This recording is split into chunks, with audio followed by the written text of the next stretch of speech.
গতিকে আজি এই ফেচবুক লাইভৰ যোগেদি মই নগাঁও লোকসভা সমষ্টিৰ অন্তৰ্গত ৰাইজৰ পৰা বা প্ৰাৰ্থীৰ পৰা বৰ্তমান অসমৰ তৃণমূল কংগ্ৰেছৰ ভাৰপ্ৰাপ্ত সভাপতি হিচাপে আমি প্ৰাৰ্থিত্বৰ কাৰণে আবেদন আহ্বান আজিৰ এই ফেচবুক লাইভৰ যোগেদি কৰিলোঁ।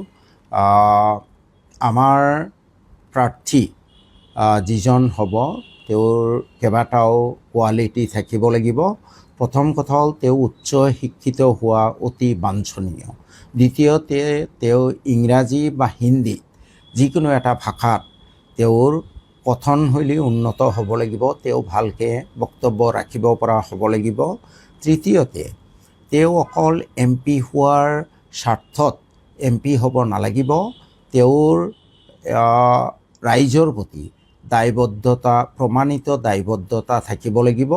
তেওঁ এই ৰাইজৰ মংগলৰ হকে কাম কৰিবলৈ তেওঁৰ ভিতৰত একুৰা জুই জ্বলি থাকিব লাগিব। গতিকে এই তিনিটা কোৱালিটি আমাৰ প্ৰাৰ্থী নিৰ্বাচনৰ ক্ষেত্ৰত প্ৰাধান্য পাব। আৰু এটা কথা জনাব খোজোঁ যে আমাৰ দলৰ পৰা প্ৰাৰ্থিত্ব পোৱাৰ ক্ষেত্ৰত কাকো কোনো ধৰণৰ টকাৰ লেনদেন কৰিবৰ প্ৰয়োজন নাই। কোনো ধৰণৰ টকা দিয়াৰ দৰকাৰ নাই, ধন খৰচ কৰাৰ দৰকাৰ নাই। আৰু দ্বিতীয়তে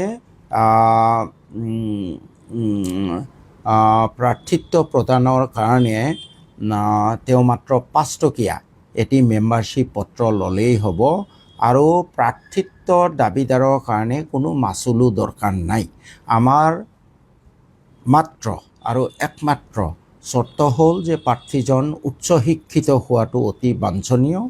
তেওঁৰ ৰাইজৰ প্ৰতি দায়বদ্ধতা অপৰিসীম হ'ব লাগিব।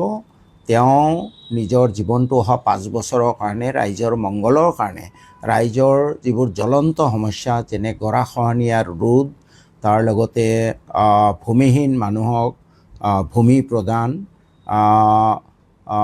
যিসকল মানুহ নদীৰ গৰাখহনীয়াত উদ্ধাস্ত তেওঁলোকক সংস্থাপনৰ কাৰণে তেওঁ আপ্ৰাণ চেষ্টা কৰিব লাগিব। তাৰ লগতে শিক্ষা আৰু স্বাস্থ্যৰ ক্ষেত্ৰত তেওঁ গুৰুত্বপূৰ্ণ পদক্ষেপ ল'ব লাগিব। আৰু আমাৰ যিহেতু নগাঁও লোকসভা সমষ্টি কৃষি প্ৰধান অঞ্চল, গতিকে কৃষকৰ স্বাৰ্থৰ কাৰণে তেওঁ কাম কৰিব লাগিব। MSP মিনিমাম ছাপোৰ্ট প্ৰাইচ তেওঁ যাতে আমাৰ কৃষক ৰাইজে পায় তাৰ কাৰণে চেষ্টা কৰিব লাগিব।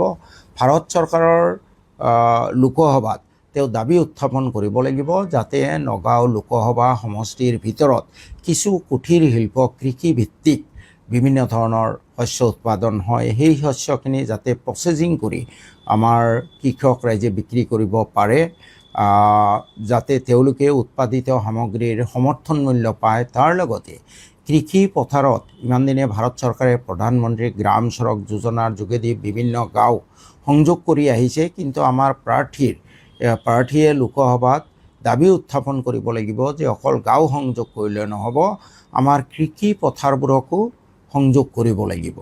গতিকে আমাৰ প্ৰাৰ্থী চয়নৰ কাৰণে মূল এইকেইটা বৈশিষ্ট্য থাকিব। গতিকে মই এই ফেচবুক লাইভৰ যোগেদি নগাঁও লোকসভা সমষ্টিৰ ইচ্ছুক প্ৰাৰ্থীসকলৰ পৰা আবেদন বিচাৰিছোঁ। আৰু এই আবেদন গ্ৰহণ প্ৰক্ৰিয়া আমি যথাসম্ভৱ 30 ছেপ্টেম্বৰলৈ আবেদন গ্ৰহণৰ প্ৰক্ৰিয়া জাৰি থাকিব।